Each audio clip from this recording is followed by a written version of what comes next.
Okay, so now if you are watching this video, hopefully you saw, you said, okay, this dude said something that seems to be a little bit um, beyond what I'm used to hearing or what I've understood about trauma, traumatic experiences, trauma recovery, and all of that good stuff. So what I said briefly was that it does not take as long as you might think to recover from trauma. So the question you might have is, well, then how long does it take to recover from trauma? You know, some people say never, some people say a year, some people say 5 years. I say none of the above. Okay. The biggest factor in determining how long it's going to take for you to recover from traumatic experience. I want to just keep saying that because the the the length of time that it will take you to recover from a traumatic experience is dependent upon you, right? So if you think back to one of the first it seems like I'm always touching back in this series on the 5 things that you need to know about trauma.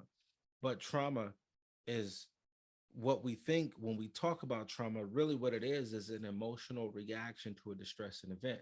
So I'm having an experience, right? So I have this experience, and my reaction to the experience, this distressing event or distressing event, is what classifies it as being traumatic or non-traumatic, right?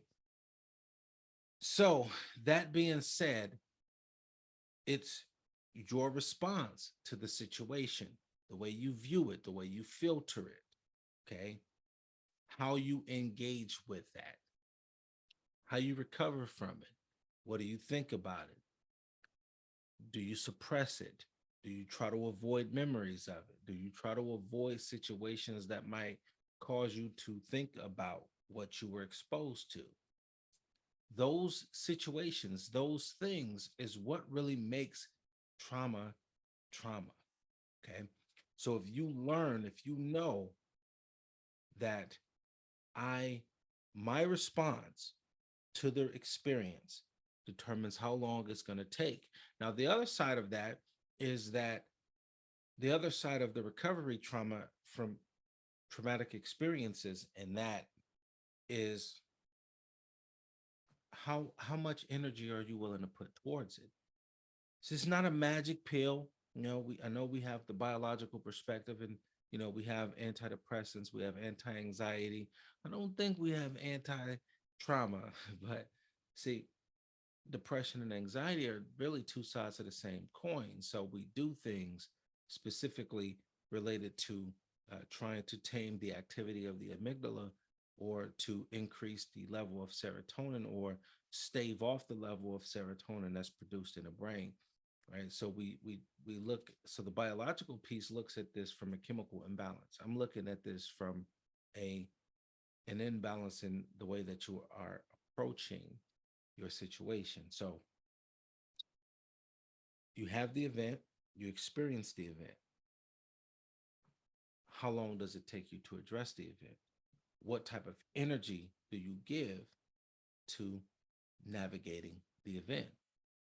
Okay. If you're like most people, the idea is to avoid as much as possible dealing with the event, right?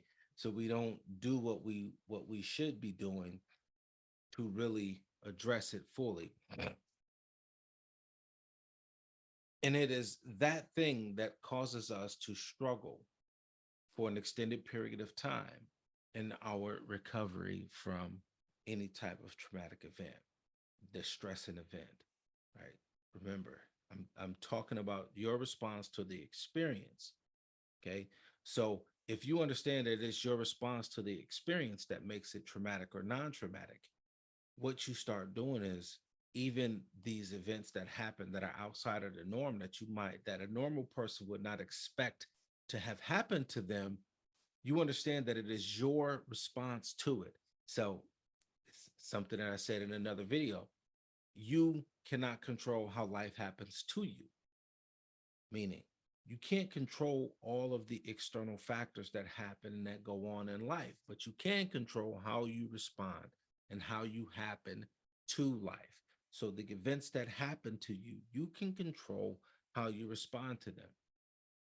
When you understand that, then you understand then this idea that I don't have to stay locked into a traumatic experience and I don't have to continue to respond to a traumatic experience the same way, the mere thought of it over and over and over again. It's like keeping yourself trapped in this prison cell. So we want to do away with that. And so hopefully this is empowering you to understand that you can shorten the amount of time that it takes to recover from the experience because you're going to spend a lot of energy engaging. You're going to stop avoiding, but you're also, and number three is probably one of the more important ones.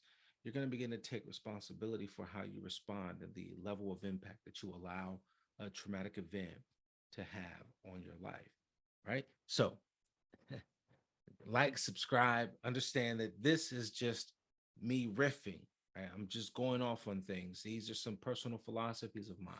There's a whole host of trauma approaches that might disagree and strongly disagree with me, and that's okay. There's a lot of room for all of us to have our approaches. So in this case, I'm just saying, you know, it's on you, right? It's on you, not the event. You don't take responsibility for the event, but you take responsibility for your recovery from the event. And when you do that, that is, in essence, empowerment. Okay. So seeking to empower you to begin to take better control or take responsibility for the way that you happen to life. All right.